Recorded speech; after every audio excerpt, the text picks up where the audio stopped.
context of singlehood stigma. This is done in collaboration with a friend of mine, Dr. Clarissa Cortland, who's now at the University of College London.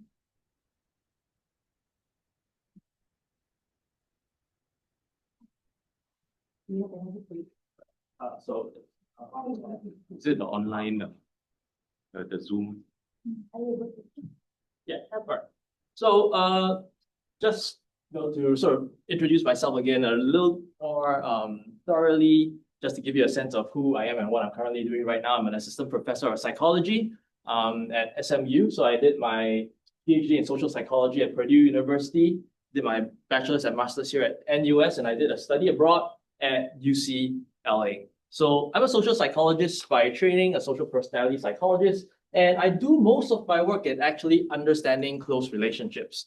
So I try to look at the initiation, the maintenance, and the dissolution of close relationships. That's what my original training was in. And I offer a close relationships class at SMU, getting people to think a little bit about what they're looking for in romantic partners, how to keep their marriages, how to keep their relationships intact.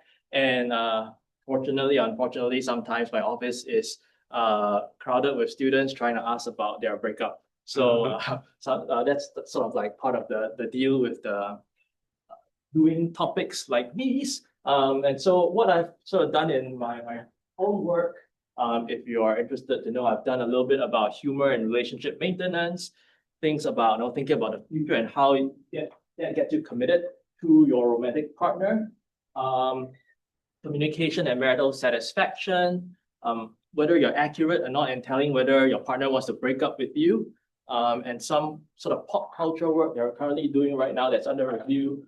Hopefully that will make the cut, looking a little bit more at the idea of simping, or men in the incel culture, that kind of stuff, right? But as I was doing my PhD work in close relationships at Purdue, I think one thing started becoming a little bit more salient to me as I was collecting my dissertation work, which was that there were a lot more people who were actually single than I thought there would be. And from a close relationship psychologist perspective, I was like, no, I can't have that, because then I don't have any more participants for my study, right? Which is sort of occupational hazard in that sense. So doing my dissertation work, in the past couple of years, what we've been focused on, my lab, my collaborators and we've been focused on this idea of receptivity towards relationships. So a lot of the studies in the sociological literature, the psychological literature have talked about how motivated one wants to be in a relationship, or how motivated one wants a relationship. A lot of the MFP surveys we've seen, a lot of people say they have high aspirations to get married, be parents, so on and so forth. But we haven't really talked about the idea of receptivity, or the ability to actually get into that relationship, in a sense. So we have the motivation component, but what about the ability component? And so in the work that we've been doing over the past couple of years, we've been focused on this idea of receptivity. So at certain points in your life, you might be more or less receptive to close relationships, because there are many kinds of relationships you can have. We are focusing on close, committed relationships. And in the work that we've done over the past couple of years, what we've seen is that to the extent that you are more ready to be in a relationship, you actually can have greater relationship maintenance in established romantic relationships. So you can think back to your own experience or your own friends, where there are people who are in relationships, but they're totally not ready for it, right? They're in it, but there's just something about them that they're emotionally unavailable, so on and so forth. But to the extent you're more ready, even in a relationship, you'll engage in greater relationship maintenance activities, like doing more sacrifice, so on and so forth. We've seen that people who are ready for relationships want partners who are also similarly ready as them. So they're trying to look for people who are similar in that kind of life stage with them, That gives them greater certainty about a relationship as they move forward into the future. We've seen that people who are more ready for relationships, they actually show that they have greater interest in establishing a romantic relationship and do a lot more active pursuit strategies. If it's guys or the ladies, they go on more dates. Guys would try to initiate more conversations. Ladies would engage in more sort of passive strategies like doing more makeup, wearing more attractive clothing, so on and so forth. And longitudinally, about 6 to 7 months later, if they do get into a relationship, this readiness at time one actually predicts greater commitment once they've entered into a romantic relationship. And finally, in some work that we were doing, thinking about, oh, but what if you're ready, but you're not in a relationship, so your goal is not fulfilled? Now, what does that say for your well-being in a sense? And what we found was that actually singles who are high in readiness, high in receptivity, they actually show just as much well-being as coupled individuals in their life satisfaction, their psychological well-being, so on and so forth. So in thinking about this idea of receptivity, I think we started thinking a little bit more about the idea of, hey, there's the whole people and relationship side. We should also think about and spend a lot more time thinking about the experiences of people who are single, right? And the New Year has just passed. The Chinese or Lunar New Year is coming, and one of the big things that people might keep asking their relatives are, so what's your relationship status, right? If you're married and no kids, why no kids? If you're partnered but not married, why not married? If you are no partners, then why no partner? Right? They'll constantly be asked about your relationship status. I don't really need to talk about this with this group, but of course, just to share, right? If we're thinking about the big picture in terms of population trends, then the increasing amount of single people also is related to an increasing age at first marriage, also related to declining marriage rates when we're thinking about broad issues like fertility. I can see there's a huge drop in marital rates during COVID. I got married then, so it's good. No one else was fighting with me to get married. There's been a sort of rise, but not that much in a sense. So we know that people are delaying marriage, even more so people are abandoning marriage. They're really happy and sort of content to be single, whether it's in Singapore or in many different parts of the world. So these demographic trends, as you all know, are very pervasive across many different parts of the world as well. We are no exception. So in the last Marriage and Parenthood survey that was done in 2021, another one is, I think, being done soon, I think, should be soon. They were looking at public attitudes and perceptions towards marriage and parenthood. Like I said, marriage aspirations remain high. A lot of people want to get married, but they're not doing the things to get them there. They're like, oh no, hey, we'll just wait for things to happen. So there's this receptivity action gap in a sense.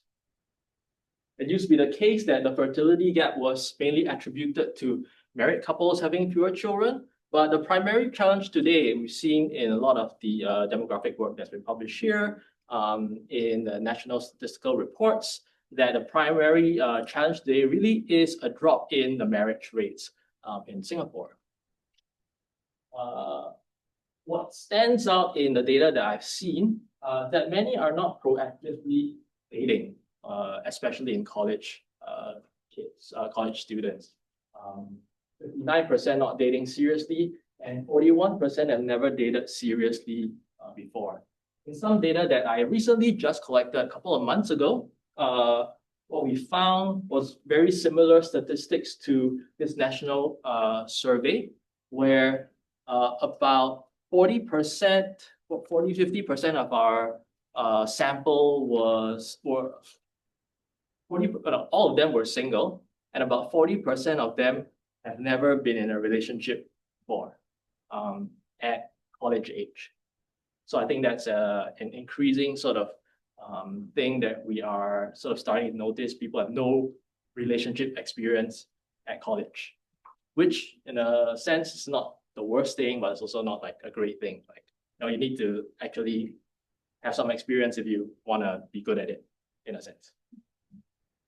So I think the big sort of picture in terms of thinking about today's talk and broadly my work in general is how do we get people to become more receptive to actually getting into romantic relationships? And so as we are thinking about how do we get more people into relationships, I think one of the things that seem to stand out is all these little nagging kind of things that we get from the government, from our parents, from our friends about our relationship status, which is what I alluded to earlier. And one of the big things from the psychological literature is this idea of a committed relationship ideology. So many people, whether it's in the West or in the East, abides by this ideology that the committed relationship is the single most important relationship that you can have in your life, and it has like extreme benefits over being single. We know from a lot of the sociological and psychological work that being single is typically associated with lower life satisfaction, physical and psychological health. Right? Some people have debated that it's not about the married versus not married people, right? Because it used to be the case that the single demographic included people who were in a relationship but not married yet. And so current literature is trying to tease all of these demographic categories a little bit more nuanced, in a more nuanced fashion, right? This association with lower life satisfaction, physical and psychological health is in part mediated by greater discrimination and lack of social support. So from a broad picture perspective, people actually feel discriminated when they are single, per se. And we can see some forms of this discrimination happening sort of across our lives, right? If you're single, sometimes it might be the case that you're asked to do more OT, right? Or if you're single, you're asked to do more of the caregiving. You're single, you're asked to do more of you have more burdens in a sense. So I remember when I was in camp during NS, right? The single people, sometimes we would, I was single then. Sometimes you would be able to like buy or sort of like buy guard duty of people who are attached so that they can see their girlfriends. Whereas we just, because we have nothing to do, right? Just stay in camp and earn money. Right. And this broad sort of ism has been termed singleism. So discrimination against the single identity. You have ageism, racism, sexism, right? You can also have isms against single people, right? And typically we think there are negative stereotypes against single people. It could be the case that maybe single people are less attractive. I don't want to say all these negative stereotypes. I'm sure you all have the ideas of what these negative stereotypes are. Sometimes there are also positive stereotypes of single people, which is some work that we are also trying to think a little bit more about. But the big idea is that single people can become marginalized and stigmatized as well, even though you think it might be rather benign, right? Not as big as the racism, ageism, sexism, so on and so forth. I think one thing that we're trying to decouple right now is this idea of the single person. Is it a case about really being unmarried, or is it more of the case that it's being uncoupled? Where are those associations coming in from? So in thinking a little bit about our study, we borrowed from the social identity threat literature, right? Where people might be aware or believe that others might see them in a member of a social group. So it could be a member of social group of Blacks, member of social group of overweight people. You could be a member of the social group of being single, right?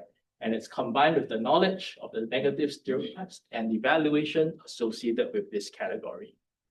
So we're very much borrowing from the weight stigma literature in our study here. Right? And like I said, we were interested to think about whether when we stigmatize single individuals to become coupled, would they engage in more compliance or would they have a backfire effect? No, if people keep telling you, oh no, hey, where's your partner? Where's your partner? Why you're not married yet? Why you're single? Then you're like, I don't want all this anymore. No, you engage in a reactive kind of way, it's possible. Or would you comply? Of course, I think government and people who are well-meaning and well-intentioned want you to become partner in a sense. So like I said, we borrow very much from the weight stigma literature. And in some of the work done in weight-based social identity threat, they were thinking about whether stigmatizing heavier individuals, whether that would result in weight loss. And what they found was that no, it actually results in weight gain, right? It also results in an increasing motivation to lose weight, even though weight change might not be easily regulated. So the big picture is that they want to lose weight after they've been stigmatized, but they can't. And then there's an ironic effect where they gain weight instead because they can't control sort of the pressures from that stigmatization. Right? Any questions so far? All right. One of the big things about weight stigma and singlehood stigma is the idea that the identity of these isms are permeable. So you can't really change your race, you can't really change your sex. I'm sure people have said, yeah, I can, right? But for the most part, these identities are pretty fixed.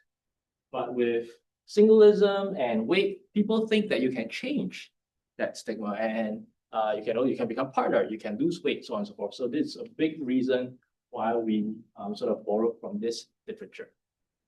Yes. It's regarding with like singleism, I'm wondering whether or not there are some like cohort change because, for example, like among like middle age or like older like age population, it is true that getting married, especially at the proper age, is the norm. But I think now among the very young, it seems that I think there has been like the counter stereotype actually attached to married people, thinking that they're old-fashioned, right? Like very cliche, right? On the other hand, like single are considered to be like more focused and so like really self-sufficient, right? Like trying to pursuing what they want. So yeah, I'm wondering, are there like studies starting to show that change? Right. So excellent question, and really the work on singlehood is actually very nascent and very burgeoning.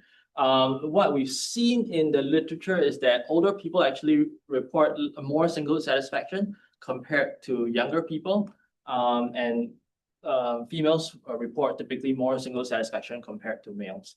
Now, if we look at it from a sort of broader perspective, what are public attitudes towards single people?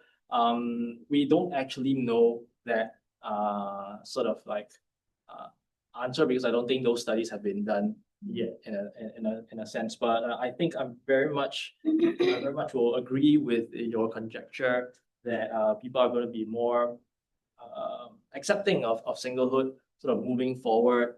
There are a lot of people with AI romantic partners. Yeah. And they're like, no, I'm happy, I'm partnered, right? But I'm like single, not with a human partner, but with a AI partner, or they're actually really content to be by themselves. It's actually very easy to be single nowadays, right? If you're eating alone, people don't really stare at you. It used to be the way in the past. In Japan, it's also like very easy to be single, right? You have booths to eat your ramen, and nobody will bother you. So I think the world is becoming increasingly easier to live in for single people.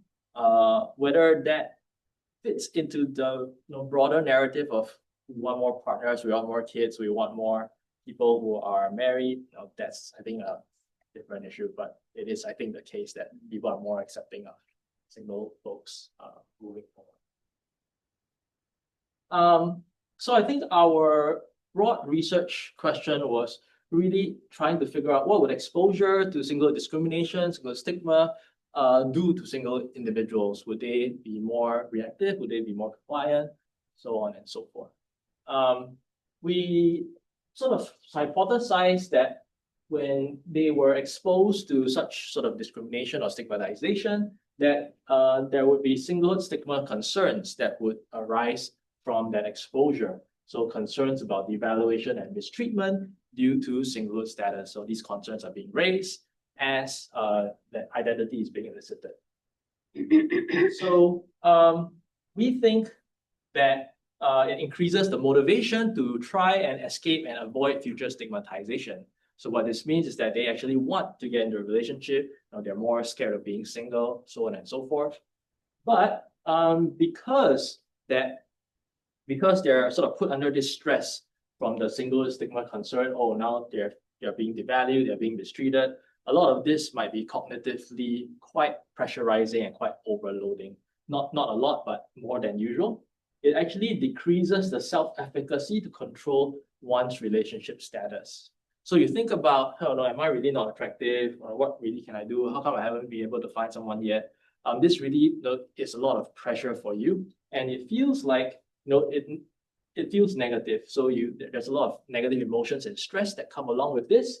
It actually hinders one's self-efficacy to enact behaviors that might enable one to become coupled. So you don't feel like you're actually able to go out and like talk to someone, or be able to beautify your profile picture on an online dating app so well that you'll get into a relationship. So you really feel like you don't have the control to change your relationship status. So our big conceptual model across the next couple of studies that I'm going to present follows this sort of pathway where you are exposed to some kind of single discrimination, your single stigma concerns are raised, and two parallel effects, which is why we sort of call it the ironic effects, where you are really scared of being single and you want to get in a relationship, but you don't feel like you're able to. In a nutshell, that's what the next couple of studies are going to be about. Any questions so far? No. So study 1 and 2 are studies that were similar in nature. We just took samples from different populations, one a representative sample in terms of ethnicity, education in America, and similarly in Singapore, but they were all young-ish adults till about 35 in a sense. If I think we were to increase the age range, some of these effects might not be as salient, and we are trying to really focus on the younger single people. We gave an adapted singlehood discrimination scale. So how often have you experienced these acts of discrimination based on your current relationship status, which is single, right? People act as though some of the sample questions, people act as though you're unattractive or romantically unappealing, as though you're not capable, you've been called names, you've been insulted, so on and so forth. So this was the single discrimination scale that both samples were given. We also asked them about their stigma concerns. I'm concerned that other people's opinion could be based on my relationship status. I'm concerned that I'll not be treated fairly because of my relationship status. Perceived control, I believe I have the ability to achieve my desired relationship status. I would like to reach my desired relationship status, but I don't know if I can. It's reverse coded. And the fear of being single. It scares me to think that there might not be anyone out there for me. I feel anxious when I think about being single forever. Some of just the example items. Kenneth? Yes. What was the age range of your sample? About 21 to 35. So in our first study, and we ran path analysis in our studies, what we found were the results that match our hypothesis. So to the extent that our participants reported, and these are American participants reporting more single discrimination, This was associated with greater stigma concerns, and these stigma concerns were obviously associated with more fear of being single and less perceived control to get into a relationship. This pattern was very similar in the Singaporean sample as well, to the extent that Singapore participants felt that they were discriminated against. This raised their single stigma concerns. They reported greater fear of being single, but at the same time, less perceived control in being able to change that relationship status. Now, if you look at the sort of pattern of effects, they are pretty similar across both studies. But the magnitude of the effects seem to be bigger in the American sample compared to the Singapore sample, which was a little surprising to us at first. We thought that in an Asian culture that people were, as being more collective, being single would be seen as sort of a greater threat in a sense. But when we compared sort of the two, we combined the two samples together to see if there were any statistical differences between sort of Asian and Western cultures, or Singapore and American culture. These effects were not statistically different, so they were similar in terms of the magnitude, even though eyeballing it seemed pretty different.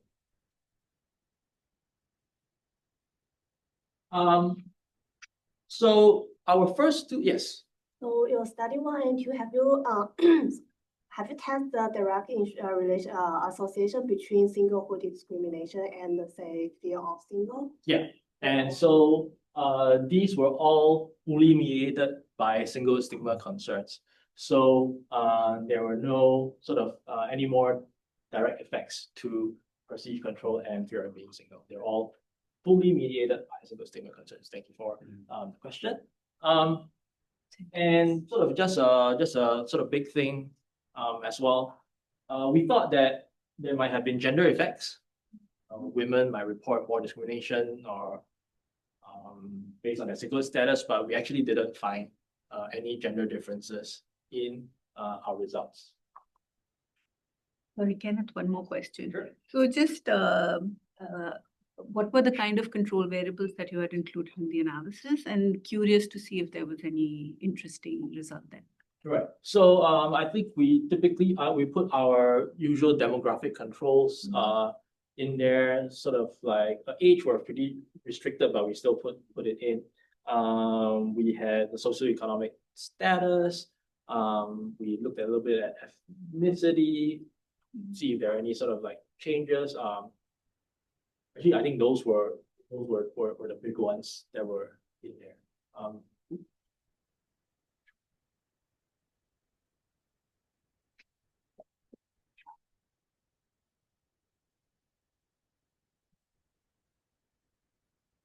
Yeah, I have no idea. Oh yeah, no, actually, it is what we're doing here. So wait a bit, you should.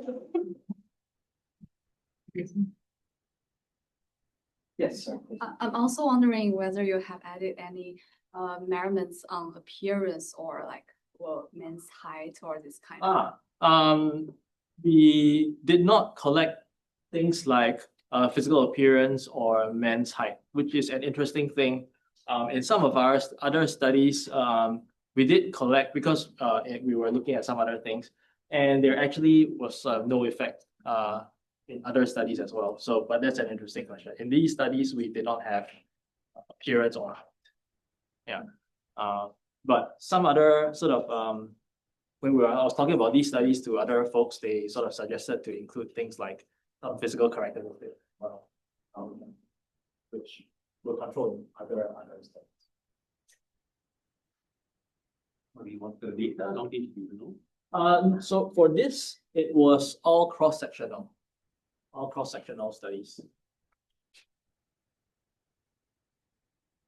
All cross-sectional studies, but so we tried just to see if there were any alternative models. So thank you for the question. But the model fits were the best with this hypothesized model in our two studies. So in psychology, what we like to do after we've shown a pattern of results, we like to manipulate things. So what we did next was to do an experimental manipulation to try and manipulate singlehood discrimination or singlehood stigma. We also follow up from the conceptual model. We thought that the exposure to singlehood stigma could also increase the motivation to avoid future stigmatization by engaging in behaviors that could make them more likely to get into a relationship, even though it might not be the best kind of relationship. So you could think of something like the settle for less, like swipe everybody, let match with everybody, for example, just so they can get a relationship, even though it might not be a good one. So we wanted to look at actual behavioral intentions as well. So in the first experimental study, we just tried to replicate our conceptual model. For our participants, this was an American sample. This was our manipulation of singlehood discrimination. And so we used Thanksgiving as a holiday, right? Imagine they're currently at a family gathering for Thanksgiving, and we're actually tying this close to Thanksgiving.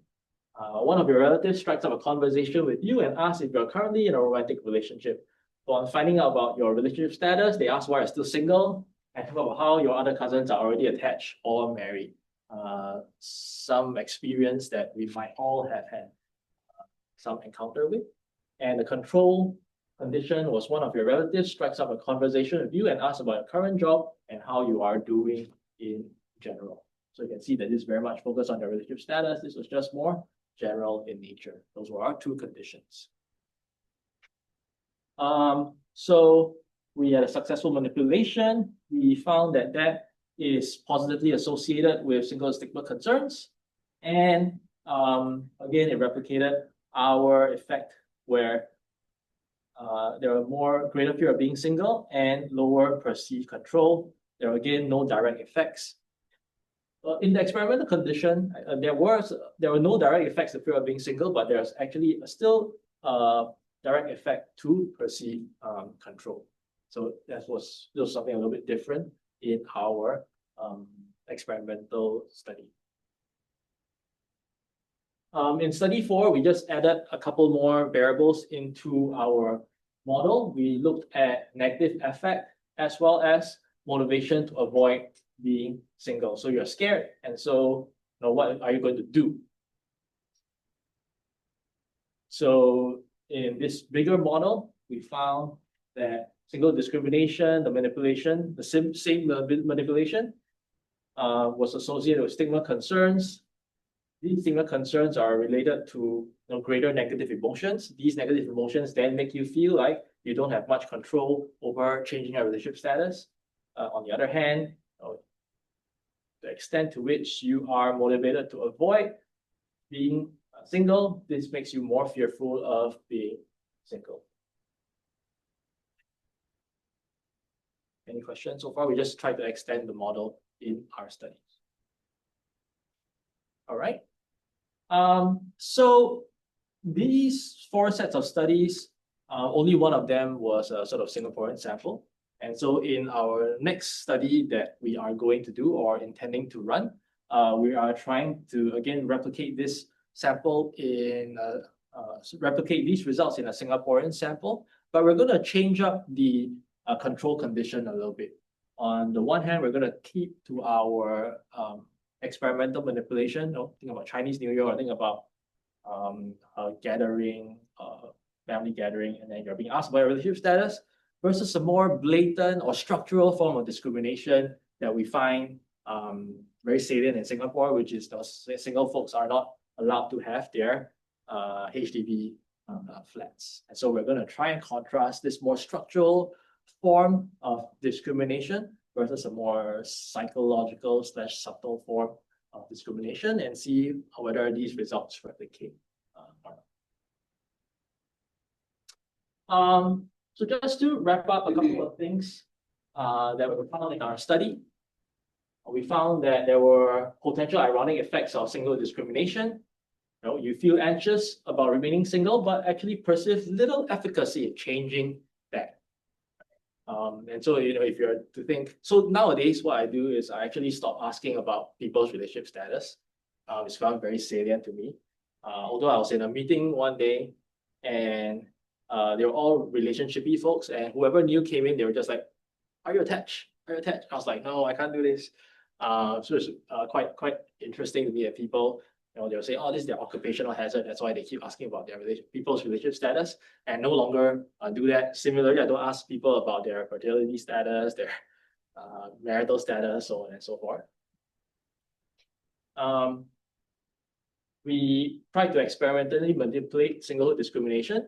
We found that worked, which was great because sometimes, a lot of the times in our work, manipulating something is not that easy.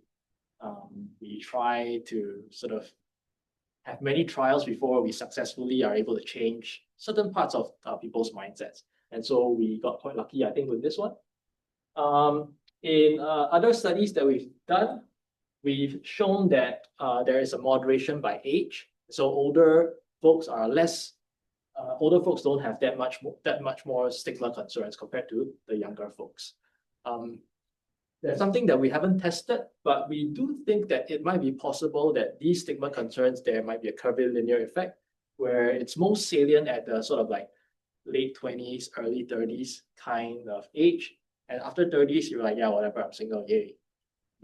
Whereas when you're younger, like single, like, yay, I can, there's a lot more freedom for you to explore your wants and needs, so on and so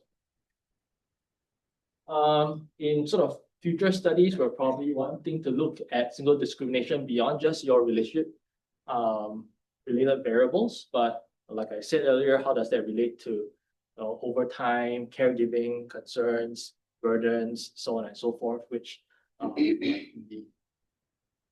things that we should start thinking about as more and more people become single, so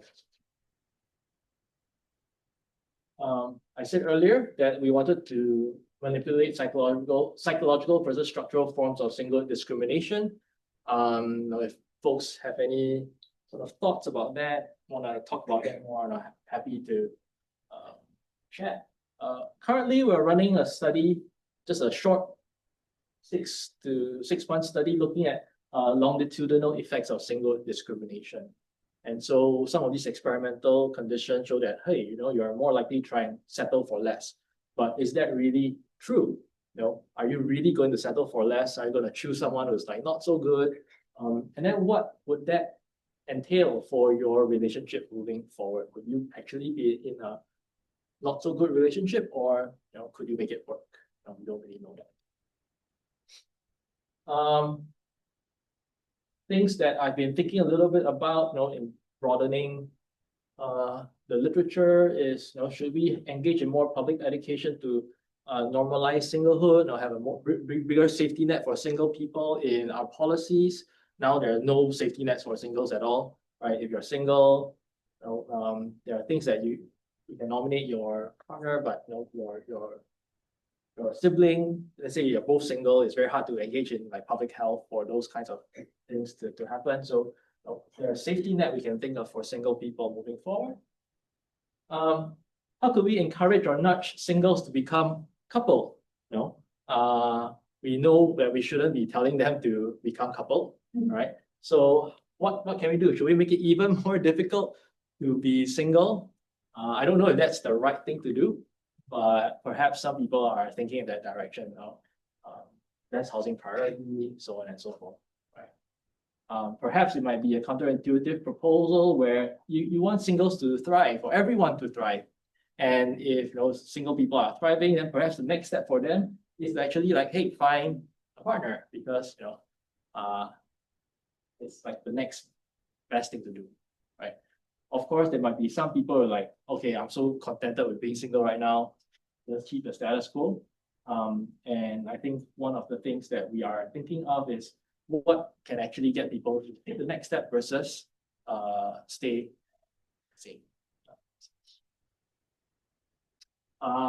Just want to acknowledge my collaborator, Clarissa, as well as the lab in SMU for a lot of the work that we were doing for these studies, collecting data, so on and so forth. Thank you very much. Thanks, Kenneth. I thought the presentation was very clear. You spoke in a very accessible manner, and so I really appreciate that. Yeah. So my first time, I think, sort of talking about this with a more general audience. So I think it was very clear, the presentation. There was a very clear narrative arc to it. So I invite questions if anybody. Could be about this. It could be about singles in general. Yeah. I have a lot of questions, but I'll let others ask. I want to make a comment about the age effect. You mentioned that there's been this like age moderation that when people get older, right? And so this perceived discrimination or this pressures lessen. I think one possible reasons behind this is the selection that so like some people, right, just say really value freedom, right, like or individual and so on, and so they survived like all their discrimination and still decided they want to be single, right? And I think that also echoes like the takeaway points at the end that whether or not we should really force people who really don't desire marriage to get marriage, right? And so or people are just different. And so the best way is just to try to provide conditions to feel like each group's like desire, passion, needs, right? And so, yeah, I think it would also be interesting, say, if you can have some like scales, like really measure like people's like desire for marriage, right? And then I would imagine that the perceived discrimination as well as the influences on their well-being outcomes might be very different. Yes, and so in the longitudinal study that we are running, we actually have some of these variables that you raised, like desire for marriage, desire for parenthood, desire for relationships, all of them in there, as well as their ability to whether they can get married or not, get a relationship and become parents. So looking at both motivation and ability, we don't have those results yet because we're currently running the study, but absolutely take the point that I think it's important to sort of like study singles very much more closely sort of moving forward in terms of these aspirations. I think it's very much like voting, right? You can't really change the extremes, right? So you're trying to capture those people in the middle who are like, they want, but they don't know what to do. That those are the ones we can shift. Yeah. And then the rest are like, okay, you know, have your fun and do whatever you want. Hi, thank you. That was a very interesting presentation and I learned a lot. I was wondering, you don't mention it, that there's no socioeconomic moderation. I was wondering if there are certain groups that tend to discriminate more, you know, whether they are socioeconomically defined, ethnically defined. I don't have that data, and I don't want to speculate on Right. who might be doing these more. Right. I think anecdotally and through some of the studies from some previous literature, they've actually shown that I think the sort of older cohorts are a little bit more sensitive with regards to singlehood and relationships. So it might be possible that the older cohorts might be engaging in more discrimination. But the thing is that this discrimination is well intentioned for the most part, which is very different from racism or ageism or sexism, which is very maladaptive kind of discrimination. To discriminate against your singlehood is really a lot of times trying to get you to be partnered, which is more well intentioned. So it's misplaced, but still, no, it still has negative effects on people who are facing that kind of pressure in a sense. So to me, that's like quite interesting, like, in that sense. Yeah. I can just follow up on Preeti's point. I think she makes a good point about class, because okay, I suppose higher SES groups would be less might be sort of have more egalitarian sort of values, and therefore less beholden to these social expectations and all that. So class might actually be a good proxy for testing, because I would think that if you have egalitarian notions, then you'll be less affected by these sort of conventional pathways. Right. So I would conjecture to say that the concern effect will be attenuated amongst higher SES groups than lower SES. So not just age, but perhaps SES might be a good thing to test. Yes. To see whether that should matter. Right. So excellent point. In some of okay. Yeah, just to add on to that, it's also the communities, different communities that, let's say, highly educated people are accessing, right? So it could also be a cumulative effect, right? So depending the fact that these highly educated, high-income group are also in communities where the discrimination is lower and people are more sensitive to this, right? So it also sort of adds up. So that's something for you to think about. Thank you. Absolutely. I think our original sort of just foray into thinking about so I guess two parts to it. One, is it more? Can we think about it more from the perpetration side and more from the victimization side? And from the victimization side, in a paper that we currently have under review, this does not fully focus on discrimination, but the higher SES singles are buffered in their well-being compared to lower SES individuals in a sense. So we do think SES is extremely important social class in buffering those effects of being discriminated against. What also might be interesting to sort of follow that up on is age by sex interactions or class by sex interactions as intersectionality. Those kinds of analysis that can push a whole program of research down. Hopefully my students don't pick up on it. All the data is for. And any one of you all if you're interested. But on the other hand, I think the more like what communities might engage in these acts more. We thought there might be a cultural difference, and that was our first foray into it, comparing between Americans and Singaporeans. We haven't seen that yet, and it might be useful to write a grant for looking at sort of more cultural ways of thinking about singlehood, discrimination across different cultures, in a sense, which we have thought about, but I just recently put a grant in, hoping it gets funded, and then maybe the next one.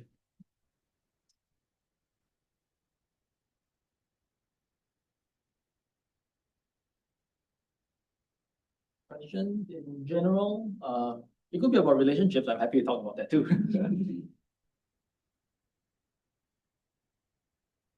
I thought what was interesting was the title ironic, because I think about government messaging and you should get married, right? And then it puts the fear into people. What you get is the opposite result. That the more you try, the more it doesn't happen. So if you were to present this to a government agency, what is that take-home message? What would you say? How would you translate this into policy? And are you going to say that you shouldn't pressure young people into getting married? Because it will only backfire. So it's a great question. I think I've been thinking about this quite a bit alongside my grad students, as well as some policymakers where I shared this part where a lot of this might be backfiring. I don't have a good answer as to what I would. I think so. I've thought about it a couple of ways. One is we want to help the folks who want to get partnered, get married, become parents. is there a way in which we can reach the intention to behavior gap? So they have all these intentions, but they're not doing anything. So why is that the case? Is it because there's too much cost in front, and then the benefits are just like meaning, I can't really like eat meaning, right? In a sense. So is there a way in which we can translate the behavior to the intention to behavior? I think that's one of the big things. I think part of it is also this idea of, maybe we should just get singles to thrive, everyone to thrive, and hopefully, the next step, if what we are seeing is that Singaporeans like to take things one step at a time, step by step by step. And so if we get people to be thriving earlier, then perhaps the next step will come faster as well. But I think these are excellent questions that will, I think, bother a lot of us in the population space, the relationship space, moving forward. I don't have great answers, but at least I think we are finding out that we can't like hitting people over the head with like get married, that kind of thing, or get a partner. That's why like SDN closed down, right? Because like there's no people don't want a top-down way of thinking about partnership. Contrast that with Japan, where now the Japanese have a government dating app. On one hand, I think people they're thinking at home, the government is like fronting this, it's safe. But on the other hand, it's like, do you want that overreach into your life that's supposed to be very personal? Not the case. I'm quite a fan of Michelle Lemon's work, where she talks about recognition. And she says that the way to deal with stigmatization is actually to change the narrative. Of course, structure is important and so on, but how you talk about something, how you message something, not just the medium, but the message, is important to destigmatize whatever status you want to destigmatize. So I'm just thinking, what should the narrative be going forward? Public comms, Right. in terms of how we talk to our brand, questions we should ask, questions we shouldn't ask. Yeah, I think language is a form of inequality. Language can reproduce inequality. The way the words we use, the words we don't use, can reproduce or attenuate inequality. So I think Michelle Lemon's work sensitizes us to the narrative side of things which are often forgotten in favor of structural. So I think as a psychologist, that would be especially would be a very pertinent area for you in this idea of recognition. right. That's very social psychological. So I'm not familiar with that reference. I'll probably like write to you later just to get a sense of that. But the sort of one thing that struck my mind as you're talking about changing a narrative would probably then be like stop trying to commodifying us like humans, we don't have enough population, so we can't be economic machines to, like everybody's thinking about the baby as a productivity kind of gap. So I'm not surprised people are reacting to that in a sense. I think if you're trying to couch it in form of well-being and human social connection, that might be a little bit more palatable to people. In a sense, everything in Singapore is like money Inc. already. So if you are single, you are seen as less useful to the state. Yeah. Unfortunately, because you do not have you do not reproduce productive capacity in the form of children who will later become adults and therefore workers. and you might even be seen as a sort of parasite, like let's say public health systems, social support systems moving forward. If you don't have a partner to take care of you, and then you are alone, and we must spend more public resources on you. It's like you're caught in between two art spaces, which is maybe something to think about that language thing. Any other questions? Can I just get a sense of, are you grad students, undergrads, working CFPR, undergrads, mostly undergrads? Postdocs. Graduate students. I think it's got from Japan. Nice. I think I was having a chat with actually a Japanese friend as well, and he was telling me that it's actually very easy to be single in Japan. What I don't know. I don't know if that makes things better or worse. I think the outcomes really. Any other questions? I do have a big question lah. And I'm asking you this question because you are a psychologist and a counselor. I don't know about the counseling bit. Your students come to you, so yeah.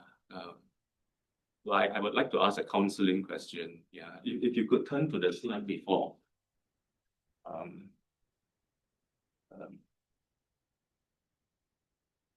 You see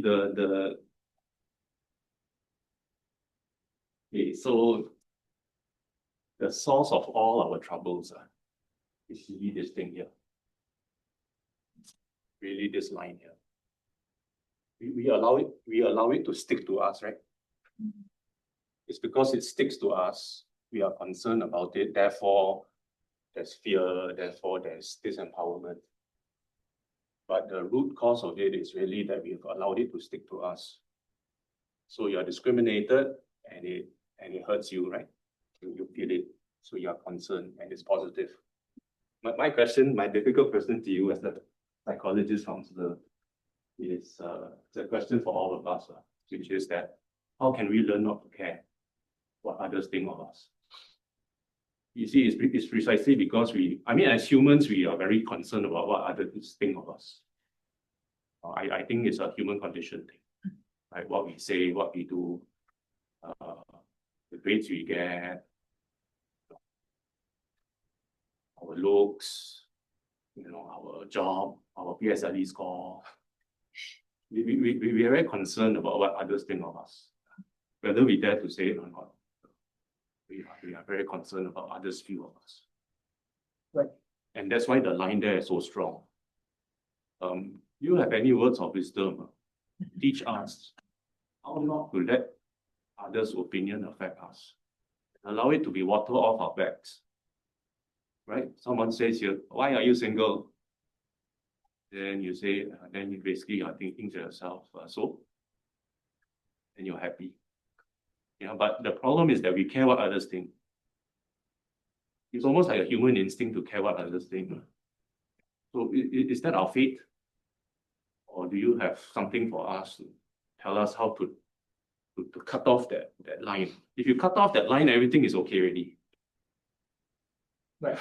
Yeah. So again, thanks for that very insightful and I think very difficult question to answer in a sense. The idea that stigmatization occurs, I think is very fundamental to the human nature where the stigma concerns give us an indication whether we're sort of an in-group or not, in a sense.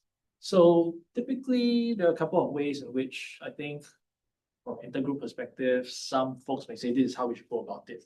One is how does this go away? Like you get yourself a new in-group. So you have those stigma concerns perhaps, but then you find solace in another group of single people. Right? We're all together, 11/11, Singles Day, all that kind of thing. You really increase or strengthen that supposed marginalized identity. And actually, the case is that with the demographic trends that we're seeing, there are going to be more and more single people out there. They're going to be the norm. I've chatted with some folks about trying to get people to nudge people to be in relationships more. And one of the big nudges that we typically find are social norm nudges. Everybody around you is partnered, so try to become partnered as well, because that's what is happening around you. If more and more people are being single, then that social norm nudge doesn't work anymore. In fact, it backfires because more and more people are being single. So it might be the case that we create a new sort of create a new or stronger identity, new in-group, where these stigma concerns don't feel as not as salient per se. So I think that's sort of from the outside perspective, but I think from the sort of own psychological perspective, I think this still happens, but can we then sort of attenuate the negative effects moving forward? Are there ways in which we can reappraise the stigma concerns, reappraise ourselves? A lot of social affirmation or self-affirmation things, manipulations have been done to see how these don't translate to these other sort of outcomes, like reappraisal, or if you're bad in this, are you good in all these other things? Maybe you're like super worker, 5 publications a year, or those kinds of things, things that make you feel good about yourself, to sort of alleviate these stigma concerns that you have about this identity, and sort of big up the other identities that are sort of close to yourself. In a sense, I think that's one way other people might think about it too. And of course, I think there's a more therapy-ish approach to sort of like break that link here. I think the social network is yeah, it helps to attenuate it. Yeah. The government now is trying to do something very impossible, which is to redefine success. That is the Lawrence Wong sort of 4G mandate, or that's what they say they're going to do, is to redefine success. I think it's incredibly difficult. For 60 years, we've been eating a diet of the 5 C's: self-esteem, grades, your status as a person is tied to your achievements, right? And we allow it to stick to us because that's the narrative. I suppose my general question is, with this redefining of success, you have, as you say, right, if you're not good in this, maybe you're good in many other things. And that helps to attenuate the stigmas that are associated with certain outcomes. So rather than to see it as a Mount Everest, one definition of success, to see it as a mountain range, right, where you have multiple peaks of excellence, I think it's incredibly difficult to do. It's almost like telling people to rewire their brains, just change the conceptual lenses that they have been socialized into for years and decades. So my question is, how do you redefine success? How can Singapore move forward in redefining success? And I mean, it sounds like a nice slogan. It sounds like a great National Day rally speech. But seriously, how do you do it? I was not expecting a more philosophical slash, but I mean, very direct question. That I think speaks to a lot of us here in the room. I don't know how I should answer it from a sort of more broad perspective. But I think it'd be easier if I just take the lens of thinking about relationship and singlehood. And typically the success story is always like, say, hey, get into a relationship, everything is good for you, so on and so forth, right? What we've shown through data and the literature, the burgeoning literature on singlehood, is that more and more outcomes are not bad if you are not in a relationship. In fact, some outcomes might even be good or even better than when you're in a relationship, right? You don't have to quarrel with someone, you don't have to put up with someone's bad habits, so on and so forth. So let's see, if we were just to focus on this domain. And we can show through data or public narratives that singlehood is single people do just as well as married or coupled people, though their needs are being met.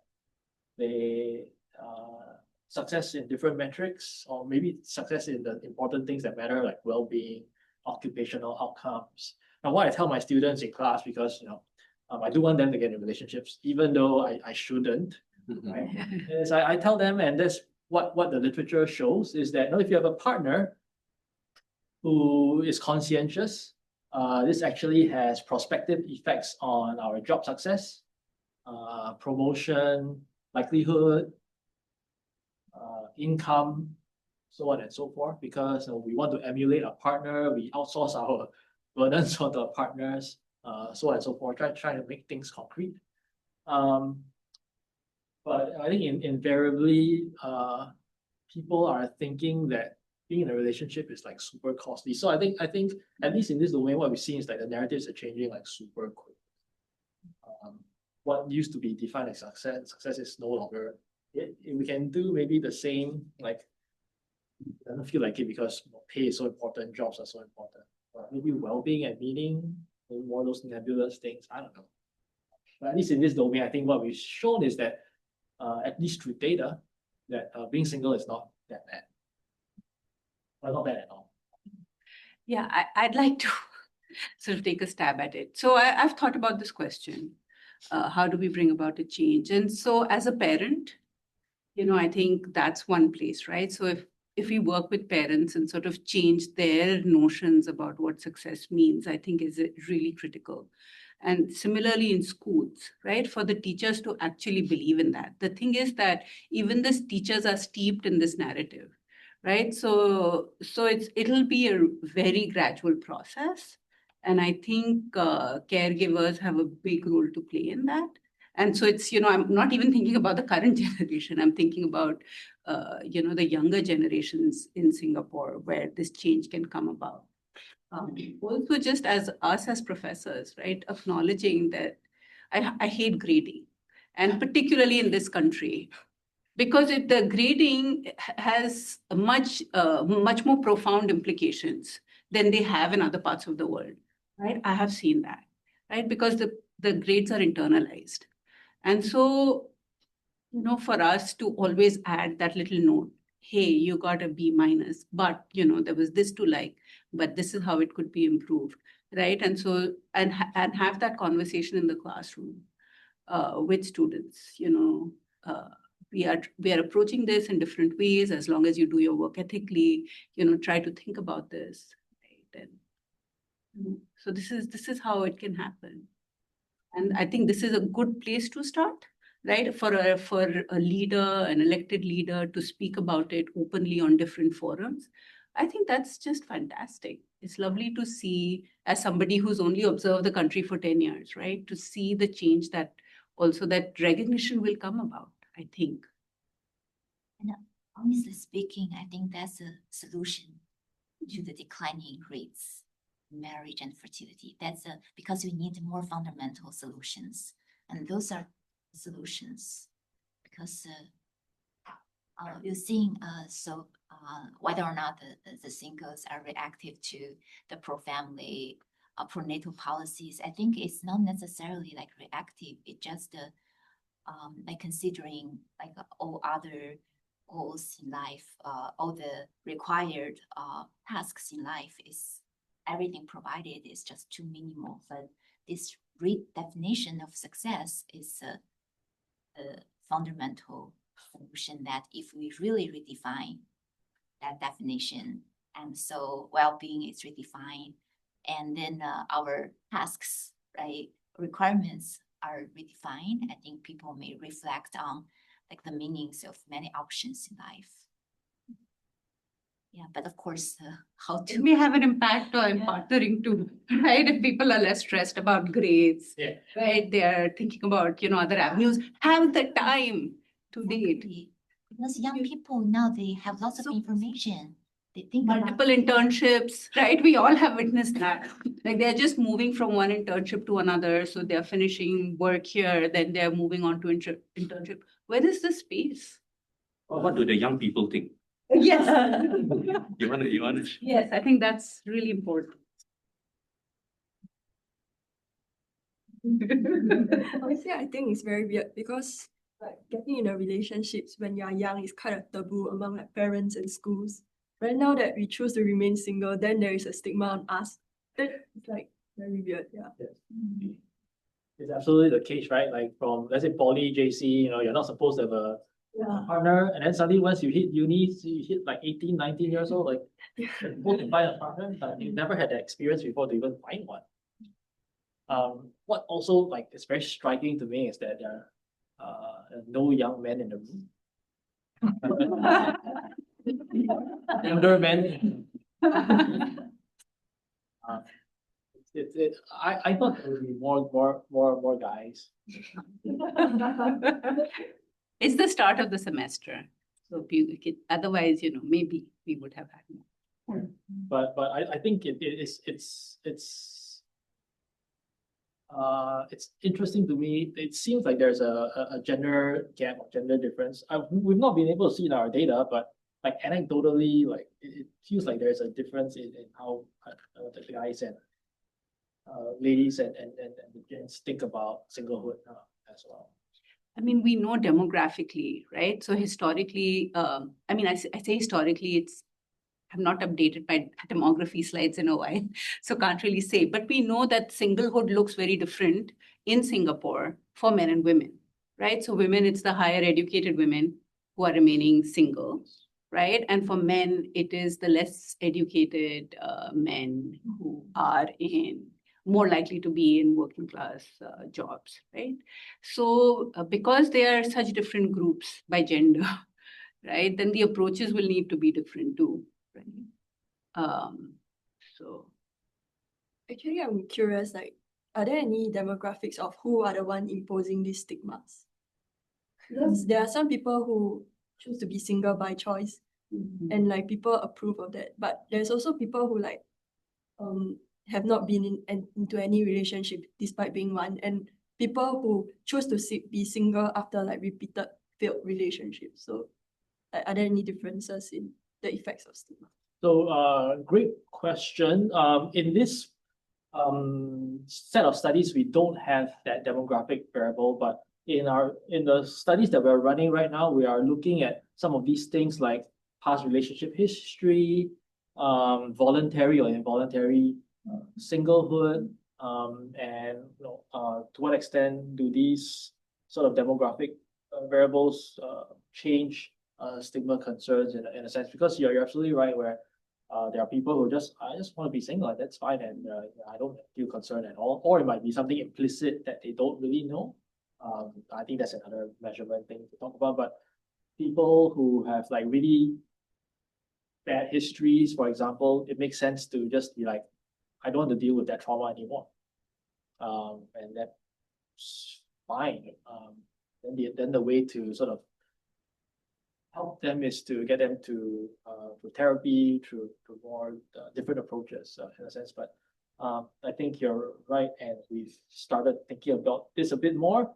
We've added sort of these like past relationship history, voluntary, single kind of items more into our studies as well. Yes. So I don't have the data, but I will be looking forward to analyzing those data when it comes in. Just to add to Kriti, we describe aging as successful aging. Successful, unsuccessful aging. Yes. And after retirement, you are still being measured and the elderly people tell me, that they feel that they have to age successfully, and that creates a lot of pressure on them. So I tell the government people don't use the word successful aging. With a whole center called successful. yes, yes. I mean, this is a reflection of Singapore. We should use words like purposeful aging. Yeah. Right? Yeah. So anyway, yeah. Okay, so shall we call it a day? Oh, yeah. Thank you. And thanks so much. Can we take a photo? Let's take a photo. Yeah, please, everyone, please join us. Didn't expect. This is it's customary for us to take a photo after every talk, yeah. Your favorite slide. Okay. Thanks. Come, please. Yeah, and I like